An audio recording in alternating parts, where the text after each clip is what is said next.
Salut Eric, Salut Thomas. tu vas bien? Oui, ça va bien, merci. Bon, bah, super.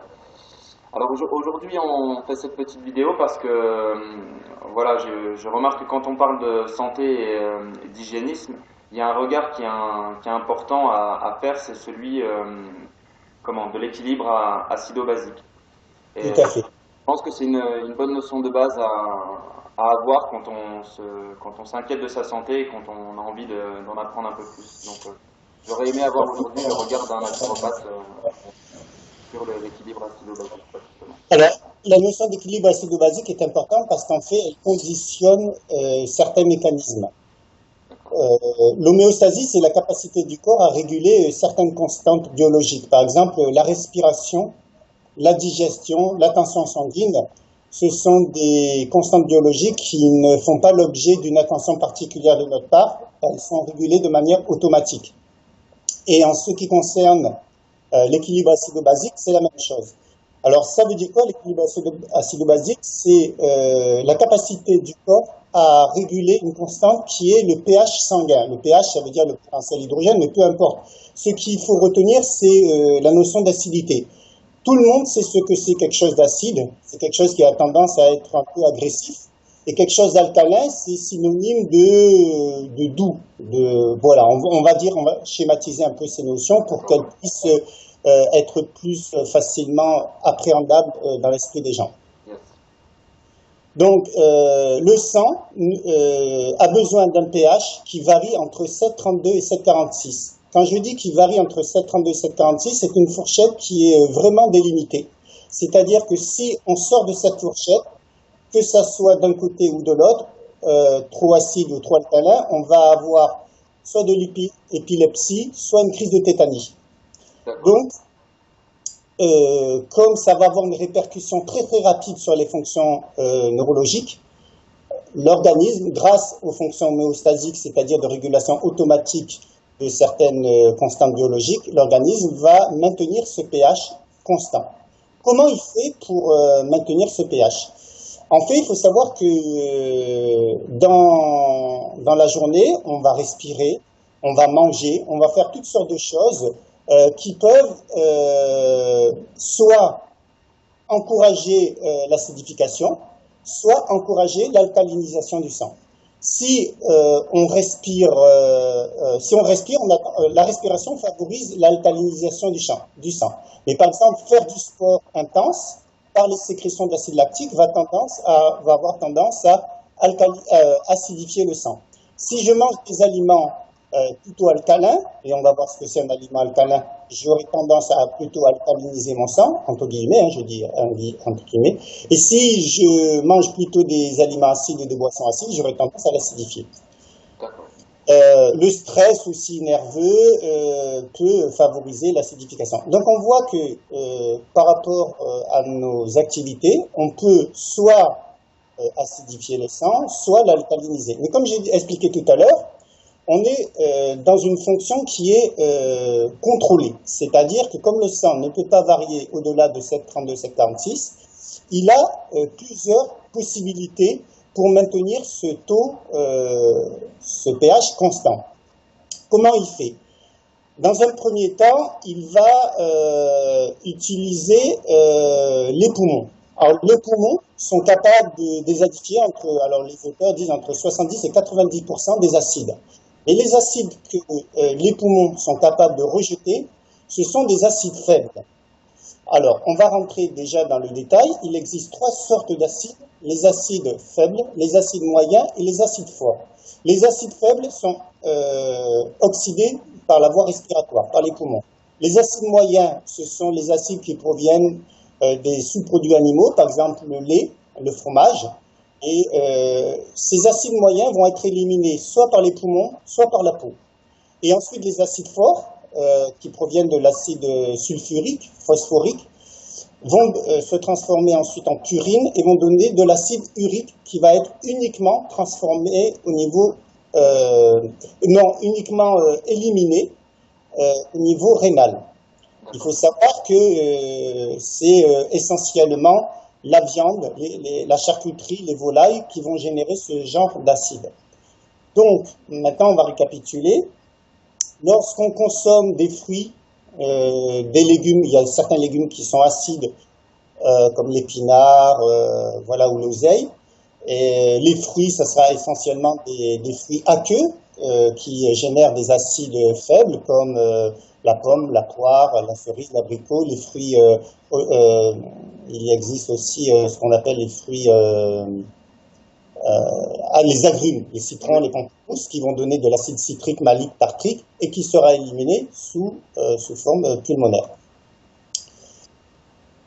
Donc, on a vu les aliments qui génèrent des acides faibles, les acides moyens et les acides forts. Ensuite, comment tout ça fonctionne? L'essentiel des acides sont des acides faibles éliminés par la voie pulmonaire. Mais si pendant la journée, je mange beaucoup de fromage, je mange beaucoup de viande, etc., ce sont des acides qui seront éliminés uniquement par les reins et par la peau pour les acides moyens et par les reins pour les acides forts. Si je mange beaucoup de ces acides, je ne peux pas compter sur la voie pulmonaire pour les éliminer. Je ne peux compter que sur, on vient de le voir, les deux émonctoires que j'ai cités. À ce moment-là, qu'est-ce qui se passe? Le sang va voir son pH qui va baisser, qui va devenir acide, puisque à partir de 7, c'est neutre, en dessous de 7, c'est acide, au-dessus de 7, c'est neutre. Si je mange beaucoup d'aliments acides, je vais acidifier mon sang. Comment l'organisme, malgré que j'acidifie mon sang, est capable de réguler son pH entre 7,32 et 7,46? Alors, il a plusieurs effets tampons. Un effet tampon, c'est une capacité du corps à tamponner, à neutraliser les acides. Alors, en l'occurrence, lorsqu'il utilise les tampons qui sont liés au sang, il y a deux catégories. On ne va pas rentrer dans les termes techniques, hein, je vais juste effleurer des notions, autrement l'interview va être difficilement entendable par tout le monde. Donc, volontairement, je vais exclure des mots un peu trop compliqués, on va dire. Mais il y a deux tampons, il y a les tampons plasmatiques et globulaires. Les tampons plasmatiques, c'est essentiellement le tampon lié à l'os, c'est-à-dire que si le sang devient acide, le corps a la capacité de dissoudre l'os, tous nos os, et il récupère des carbonates de calcium, et ça va lui permettre d'alcaliniser le sang, et donc de faire remonter le pH. Du coup, des calcifications. Comment? Du coup, il peut y avoir une décalcification à cause de ça. Exactement. Et c'est une très bonne réflexion. C'est-à-dire que il y en a qui pensent que il n'y a pas de souci, l'organisme est très bien régulé et qu'on peut manger tous les acides qu'on veut, la régulation va se faire automatiquement. Eh bien, c'est oublier et c'est méconnaître tout à fait ce mécanisme qui est important mais qui a ses limites.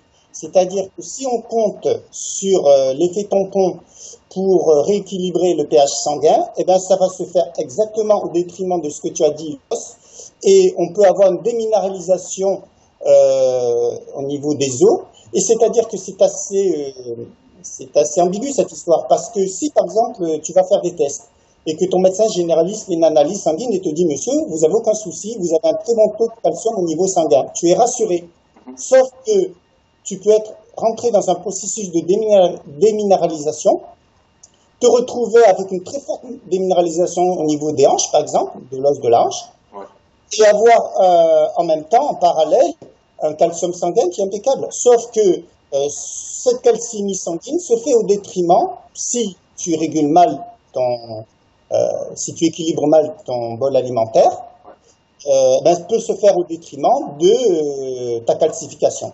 Donc l'effet tampon est un système très intéressant, mais il ne faut pas en abuser, parce que si on abuse de ce système et si on dit bon, je vais manger acide de toute manière, j'ai mes systèmes tampons qui vont fonctionner, eh bien ça se fait au détriment de notre propre structure. Ensuite, ce qui est important aussi, c'est de définir ce que c'est un minéraux alcalin, non pas un minéraux alcalin, mais les aliments alcalins, les aliments acidifiants. Les aliments alcalins, ce sont des aliments qui contiennent et des minéraux alcalins et des minéraux acides, mais majoritairement, ils contiennent plutôt des minéraux alcalins. Les aliments acidifiants, ce sont des aliments qui contiennent essentiellement des minéraux acidifiants. Ils peuvent contenir quelques minéraux alcalins, mais essentiellement. Donc, quand on parle d'aliments alcalins, on est plutôt sur un apport de minéraux alcalins, et quand on parle d'aliments acidifiants, on est plutôt dans un apport majoritaire de minéraux acidifiants. Les minéraux alcalins, c'est quoi? C'est le calcium, le magnésium, le potassium, le sodium. Et les minéraux acides, c'est soufre, phosphore, chlore, fluor, l'iode, la silice, etc., qui ont tendance plutôt à être acides. Globalement, le corps a besoin de 60% d'alcalin contre 40% d'acidifiant. Voilà. Le corps est fait essentiellement de calcium pour l'os, etc., avec du magnésium, du potassium, etc. Et les os, je crois que le calcium, on en a au moins 1 kilo dans le corps. Donc, on en a vraiment beaucoup besoin. Donc, on a vu qu'il y a des systèmes tampons qui sont là pour permettre au pH sanguin de s'équilibrer de manière constante. Il y a un autre effet tampon, c'est le tampon qui est lié au tissu. Alors, il y a le parenchyme et le mésenchyme, mésenchymateux. Le mésenchyme, en fait. Qu'est-ce que c'est le mésenchyme?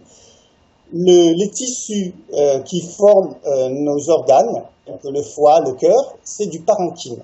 Et le tissu de soutien, le tissu conjonctif, les tissus qui relient les organes entre eux, c'est le mésenchyme. D'accord. Et en fait, pendant la journée, si par exemple pendant la journée tu bois du Coca-Cola, tu manges des frites, tu manges des hamburgers, etc., et peu de légumes, tu vas avoir tendance à acidifier ton sang. Que fait l'organisme? Avant d'utiliser les effets tampons dont je t'ai parlé, il va détourner une partie des acides, des toxiques, des acides, et il va les mettre dans le mésenchyme, c'est-à-dire dans les tissus de soutien. D'accord. Et la question qu'on pourrait se poser, c'est que vont devenir ces acides? Exactement. Si ces acides restent longtemps dans le tissu mésenchymateux, il va avoir tendance à modifier la structure du tissu. Les tissus mésenchymateux, on a bien dit que c'était les tissus de soutien qui relient les organes entre eux. Voilà, il y a le foie, il y a la rate, il y a le cœur, mais il y a des tissus qui relient ces organes entre eux. Eh bien, c'est ce tissu conjonctif. Ce tissu conjonctif va servir de tampon au moins pendant quelques heures. En fait, c'est quelques heures. C'est-à-dire que pendant la nuit, vers 1h du matin, il y a l'adénohypophyse qui va donner l'ordre au surrénal de déverser un enzyme qui s'appelle l'aéronidase, et cette enzyme va permettre aux acides qui se sont accumulés dans les tissus mésenchymateux, il va les libérer, les remettre dans la circulation sanguine. Là, ils vont être neutralisés, peut-être éventuellement par des effets tampons, et ensuite éliminés par les reins. Alors, ah oui, j'ai fait une précision, quand les acides se retrouvent dans le sang, comment l'effet tampon fonctionne? C'est-à-dire que le corps a la capacité de prendre un acide, de le lier à une base, et en le liant à une base qui est minéraux-alcalin, c'est-à-dire calcium, potassium, sodium, il neutralise son acidité, et à partir du moment où il est neutralisé, il est évacué par les reins. Voilà comment c'est l'effet tampon. Donc, tous les acides qui ont été détournés pendant la journée dans les tissus conjonctifs sont remobilisés grâce à l'adénohypophyse, les surrénales, l'aéronidase qui le remet en circulation, neutralisé par les effets tampons, on prend un acide, on l'associe à une base et éliminé par les reins.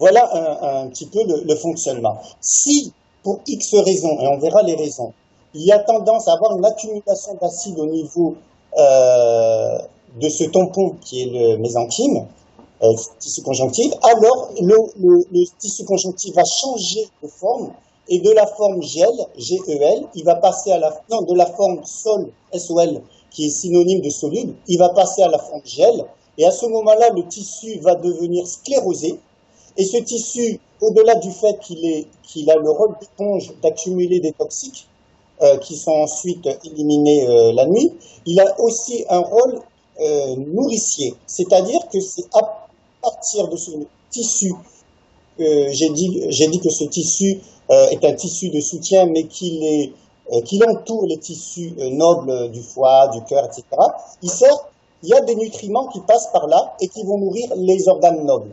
Donc, si le tissu conjonctif venait à se scléroser, au-delà de l'éponge, c'est-à-dire que le tissu ne jouerait plus son rôle de tampon, au-delà de ça, il va entraver la nutrition des organes nobles. Donc, en fait, il est très important de garder comment dire, toutes les propriétés de ce tissu. Voilà, et garder son intégrité. Quelles sont les erreurs qui pourraient favoriser la dégradation de ce tissu? Si constamment on mange trop acide, il va y avoir trop de détournement d'acide dans ces tissus, donc à un moment donné, ils vont être comme une éponge. Ils ont un pouvoir de tampon qui est limité. Donc à un moment donné, si ce pouvoir de tampon est dépassé, eh bien les acides vont s'accumuler en fait. Et s'ils s'accumulent, ils détériorent ce tissu. Il y a une autre chose aussi, c'est les gens qui... j'ai expliqué que l'hydrolyse inflammatoire, cette hydrolyse inflammatoire qui a lieu à 1h du matin, qui est déclenchée par l'adénohypophyse, ne peut avoir lieu que si la digestion est terminée depuis 3 à 4 heures. Parce qu'il faut savoir qu'une personne qui mange à 8 heures va avoir une digestion stomacale qui va durer à peu près 4 heures, vers minuit. Donc, à 1h du matin, l'adénohypophyse peut déclencher ce processus. Mais si je mange très tard, de manière régulière, à 11h et à minuit, par exemple, eh bien, je vais être en digestion pendant 4 heures, c'est-à-dire jusqu'à 3 ou 4 heures du matin. Et ce phénomène d'hydrolyse inflammatoire qui aurait dû se déclencher à 1h du matin ne va pas se déclencher à 1h du matin. Et donc, moi, je vais continuer à garder mes toxiques dans mes tissus conjonctifs, dans mes enzymes. Et donc, ne pas respecter ça, ça favorise les processus de vieillissement prématuré. Donc, c'est pas rien de connaître ça. Non. Alors justement, par là, si tu pouvais si on pouvait savoir justement les obstructions par rapport qui sont liées justement à l'alimentation dans un premier temps, justement, quelles sont les véritables obstructions? Alors là, c'est pas véritablement obstruction, en fait, c'est puisque on a vu que est détourné l'excédent d'acide. De toute manière, on a toujours de l'acide. Hein. Oui. Alors, on a vu que les produits... alors, on va quand même définir ce que c'est les produits acides. C'est les produits... les aliments acidifiants, c'est les aliments qui contiennent... donc, on a vu des minéraux-acides, mais c'est la viande, la charcuterie, le sucre, les céréales, l'alcool, les huiles. Alors les huiles, il y a certains auteurs qui vont mettre les huiles en disant que c'est des produits acides, d'autres produits neutres. Moi, je dirais plutôt des produits neutres au niveau du pH. Ça dépend de la pression, peut-être. Voilà, ça dépend de si c'est des huiles raffinées, des huiles de première force en France. Je pense que les huiles ne sont pas des produits particulièrement acides quand ils sont obtenus de manière naturelle, enfin entre guillemets, en respectant l'intégrité de l'huile.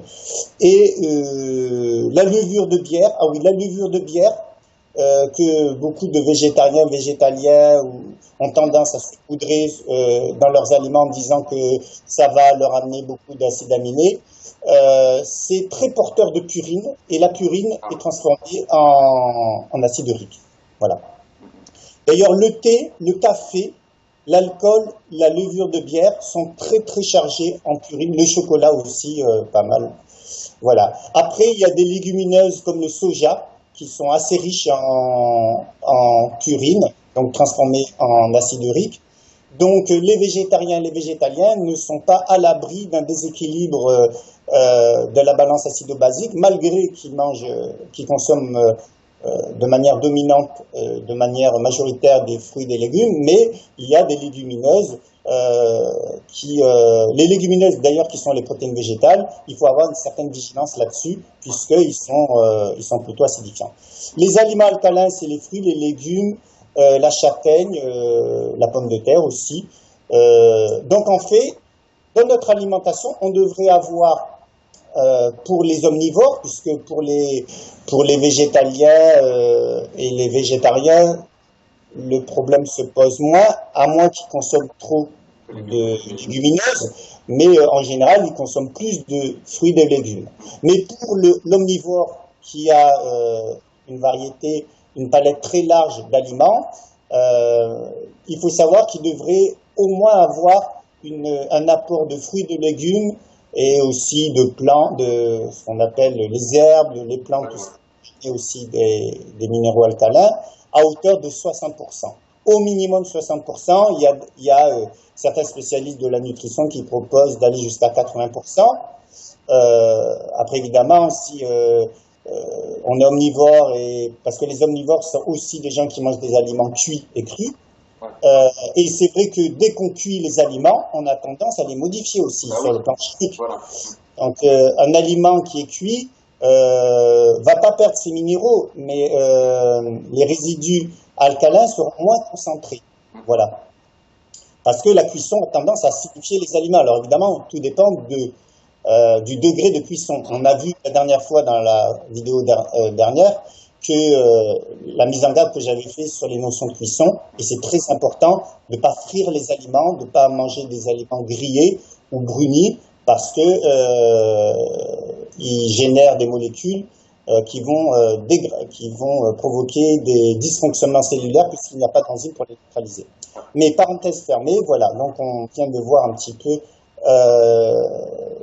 les aliments qui sont plutôt générateurs de molécules alcalinisantes, de molécules acidifiantes. Je crois que c'est très important de consacrer une part importante aux légumes crus dans un repas, justement pour leur apport très important de nutriments, qui ont un rôle qui n'est pas uniquement d'équilibrer la balance acide-basique.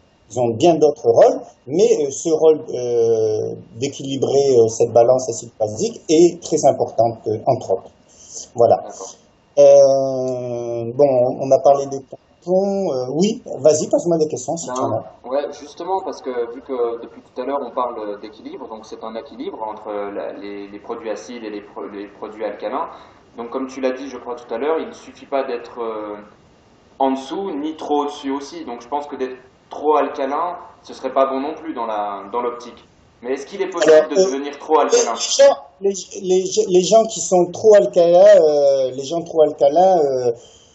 ça peut arriver qu'il y ait un pH trop alcalin. Alors, c'est intéressant ta réflexion parce que ça me fait penser à une chose.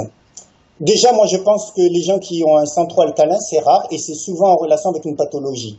À moins que du matin au soir, ils mangent que des aliments alcalins. Mais de toute manière, même s'ils mangeaient que des aliments alcalins, le fait d'avoir une activité intellectuelle ou physique va générer des acides et donc la balance se rééquilibrerait automatiquement. C'est plutôt rare et en fait, les gens qui ont un pH trop alcalin au niveau sanguin, c'est plutôt lié à une pathologie. Et alors ça, en fait, c'est très intéressant ce que tu dis là parce que ça me permet de mettre l'accent sur une différence notoire. Il y a beaucoup de discussions au niveau de la balance acido-basique où les gens ne s'entendent pas, où on dit le cancer, par exemple, a besoin d'un milieu alcalin pour s'exprimer, et d'autres vont vous dire le cancer a besoin d'un milieu acide. En fait, les deux ont raison, sauf qu'on ne parle pas du même tissu. Quand il y a une différence entre le sang.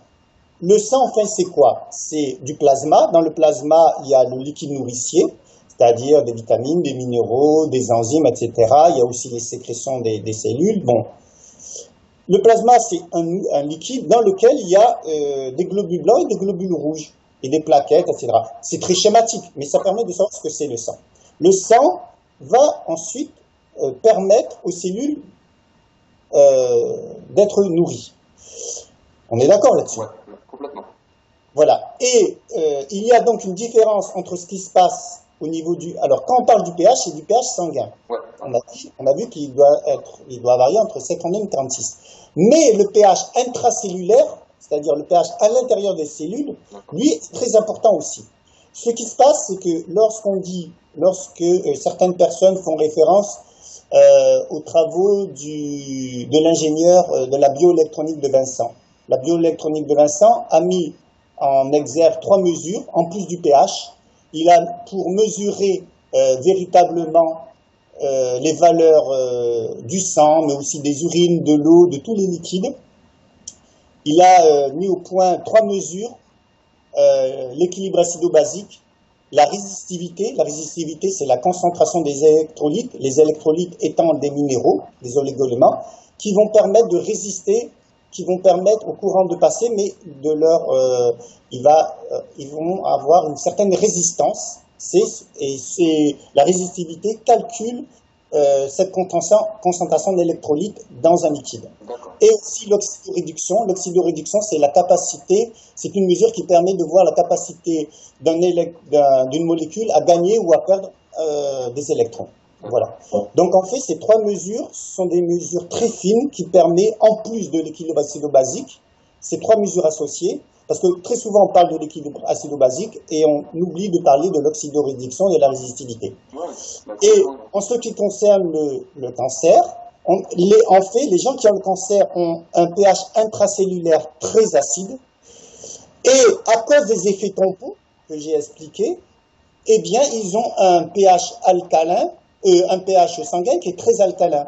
Alors les gens, en fait, ont des conclusions, certaines personnes ont des conclusions un peu hâtives et disent ah oui, mais le cancer correspond à un pH très alcalin. Oui, au niveau sanguin. Et au niveau intracellulaire, c'est plutôt un pH acide. En fait, on sait que les cellules cancéreuses ont besoin, en tout cas, peuvent plus facilement évoluer, se développer quand il manque de l'oxygène. Donc quand il manque de l'oxygène, la cellule fonctionne plutôt de manière anaérobie, c'est-à-dire 100% d'oxygène, et elle va, à ce moment-là, elle va brûler beaucoup plus de glucose, je crois 27 fois plus qu'une cellule normale, et elle va générer beaucoup d'acide, etc. Et cette acidité va permettre à la cellule cancéreuse de se multiplier. Donc en fait, la cellule cancéreuse a besoin plutôt d'un terrain acide pour se multiplier, bien que la cellule cancéreuse a besoin d'autres phénomènes, des phénomènes d'inflammation, etc., mais je ne vais pas rentrer dans les détails. Et lorsque le pH, dans certains cancers, on voit un pH sanguin qui peut monter jusqu'à 8, ce qui n'est pas du tout normal, puisqu'il varie entre 7,32 et 7,46, eh bien c'est parce qu'en fin de compte, il y a eu énormément de bases qui ont été déversées par les effets tampons pour tamponner l'acidité des cellules intracellulaires, parce qu'une partie de l'acidité des cellules est sortie aussi au niveau extracellulaire.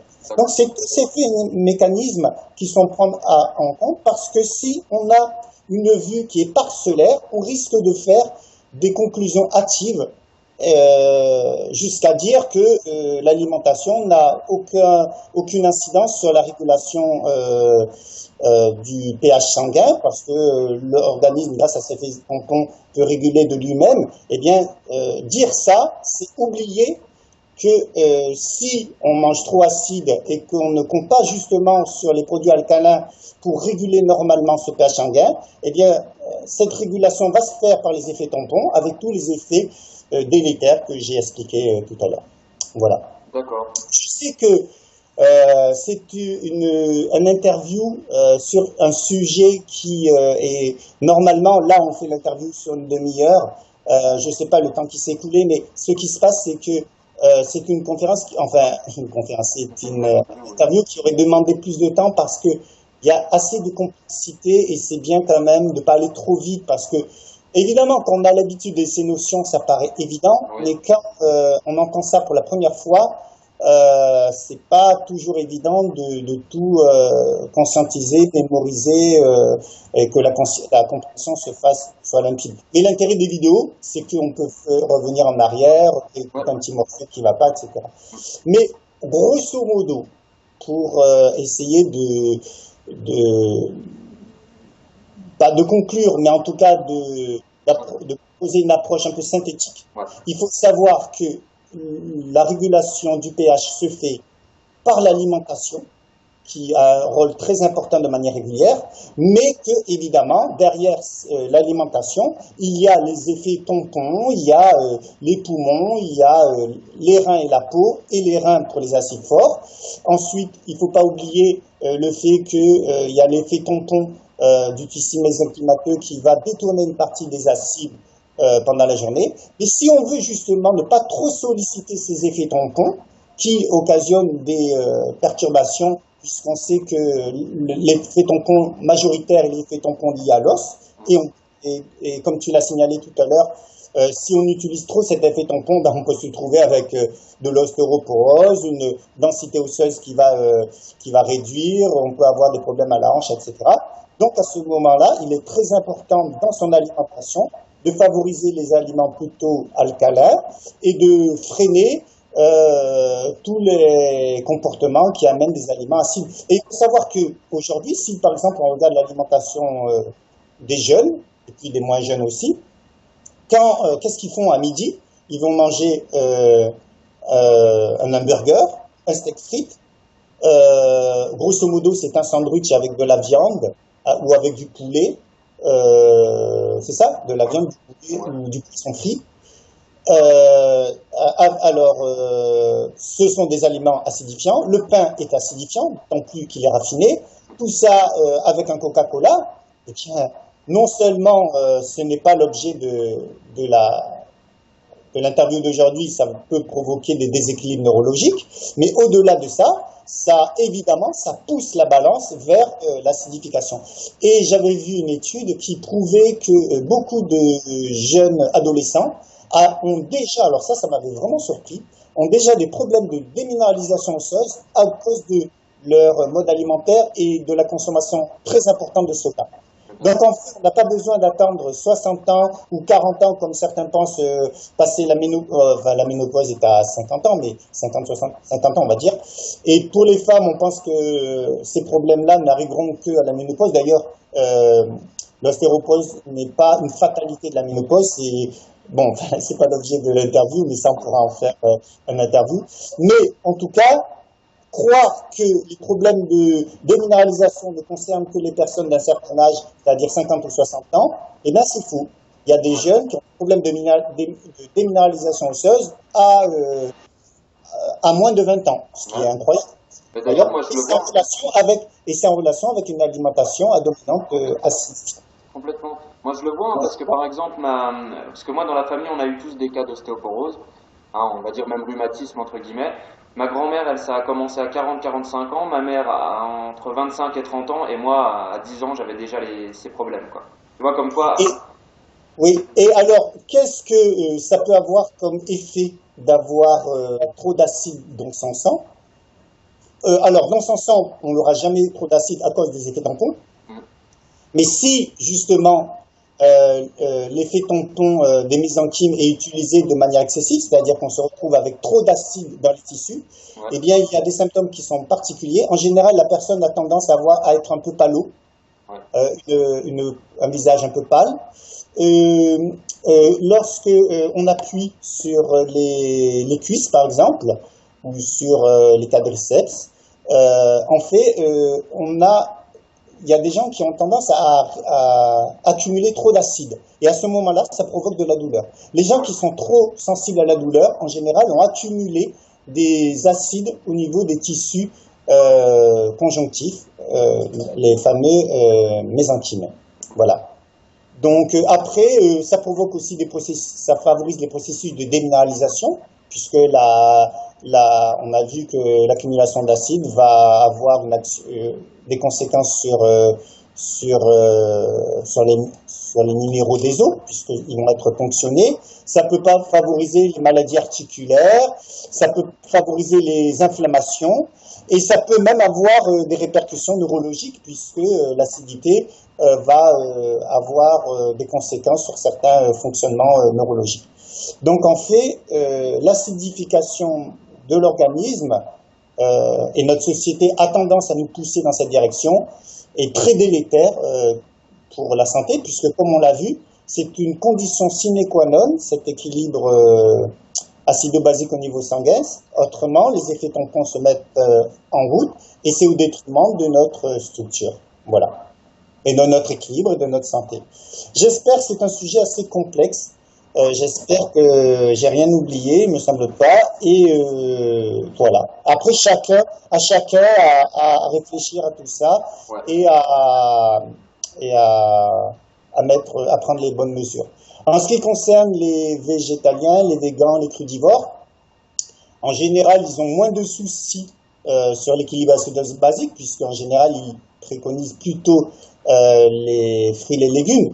Mais je mets un bémol parce que quelqu'un, par exemple, qui serait végétarien, les végétariens peuvent aussi consommer beaucoup de légumes cuits, puisqu'ils ne sont pas forcément crudivores.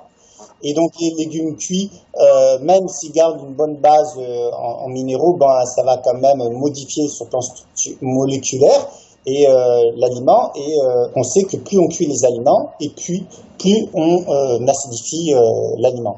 Il faut savoir aussi qu'on peut être végétarien et végétalien et manger des fritures. Les fritures sont acidifiantes, non pas que c'est cet effet bien sûr, mais sont acidifiantes.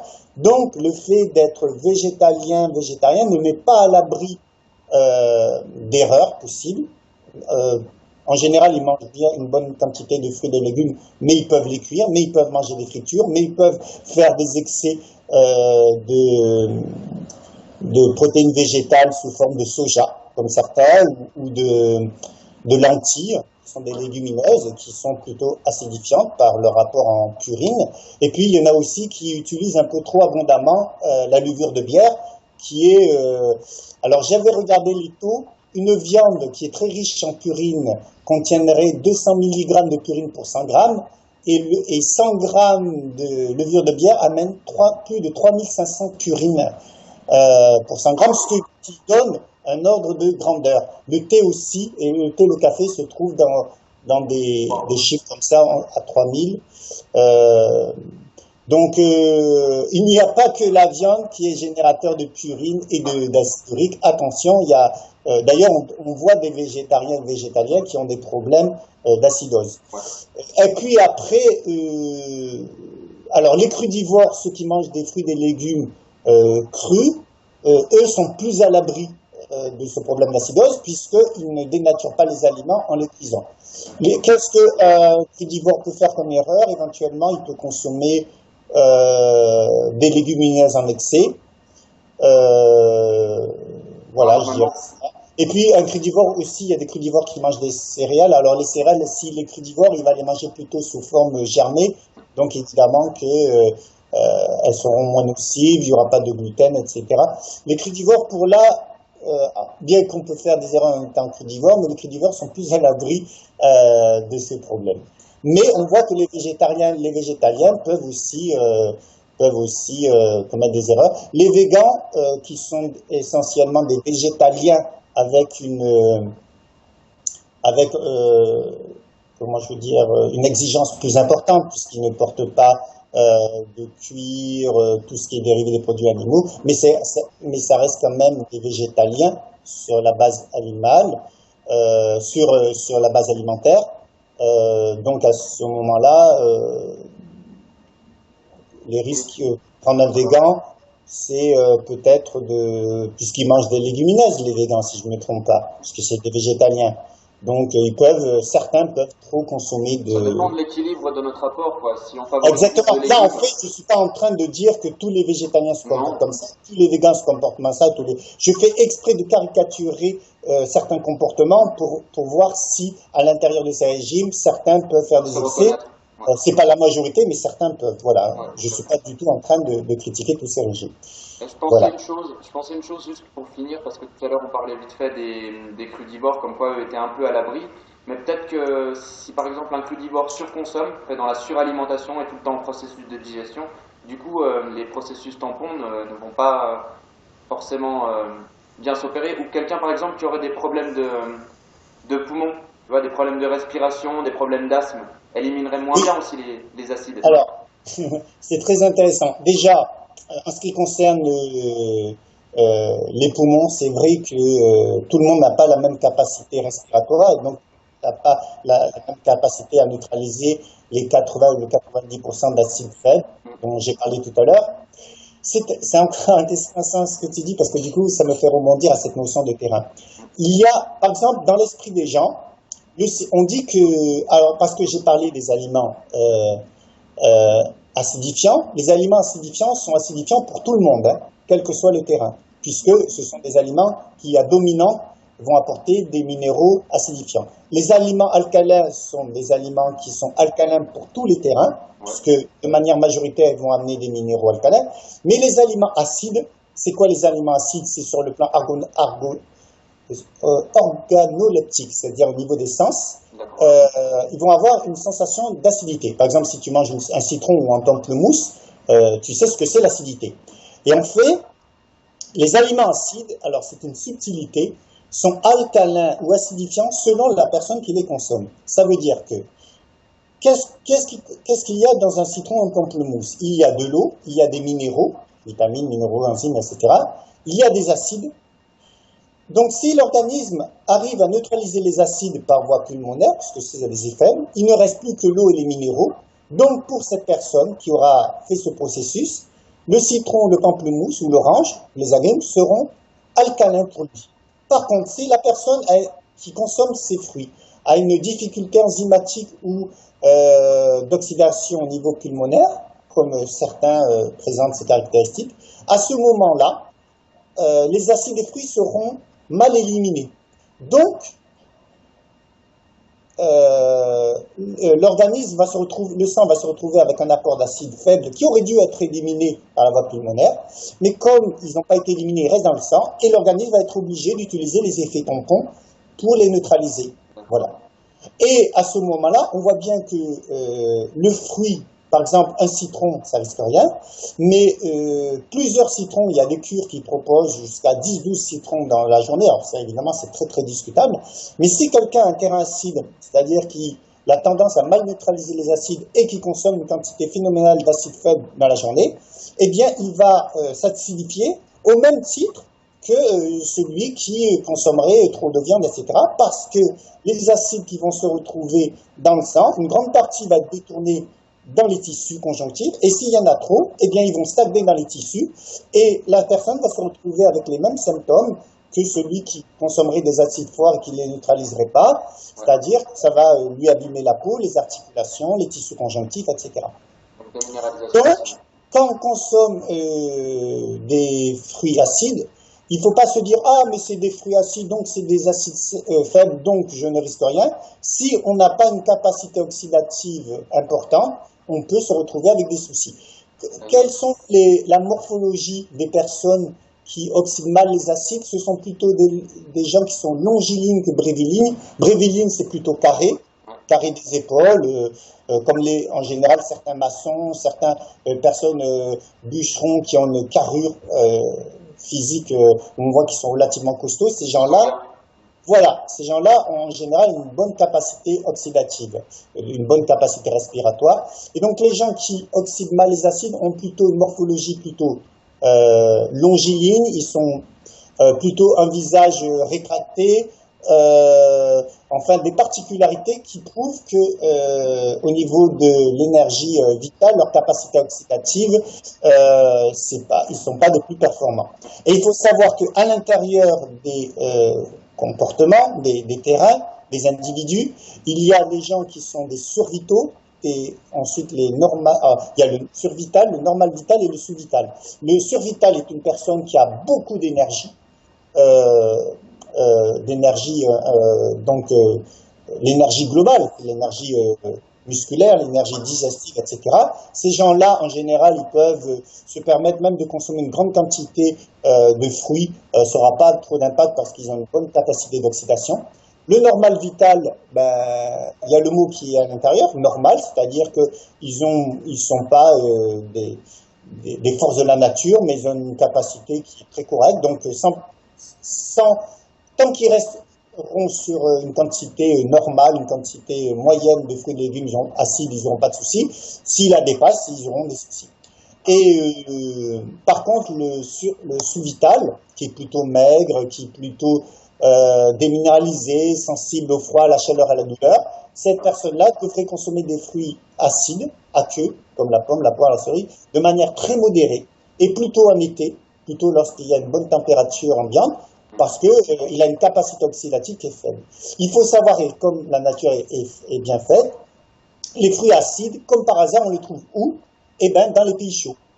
on les trouve en climat chaud, on ne les trouve pas dans le nord, dans les pays nordiques. Pourquoi? Parce que les fruits acides ont besoin d'une température de 20-25 degrés pour être bien oxydés par le sang. Et l'intérêt des acides, c'est de fluidifier le sang. Et quand il fait chaud, on a besoin d'un sang très fluide pour qu'il n'y ait pas justement de sang épais qui pourrait gêner la circulation sanguine. Voilà. Donc, excusez-moi, ça c'est le problème des chats. Je vois que Gilles Lartigot avait un problème la dernière fois avec les chats, et moi aussi. Enfin, un problème, c'est beaucoup dire. Oui. Voilà. Voilà un peu. Alors, je te l'avais dit, hein, ça serait très dense. Il y a beaucoup de choses à dire. J'espère que j'ai rien oublié.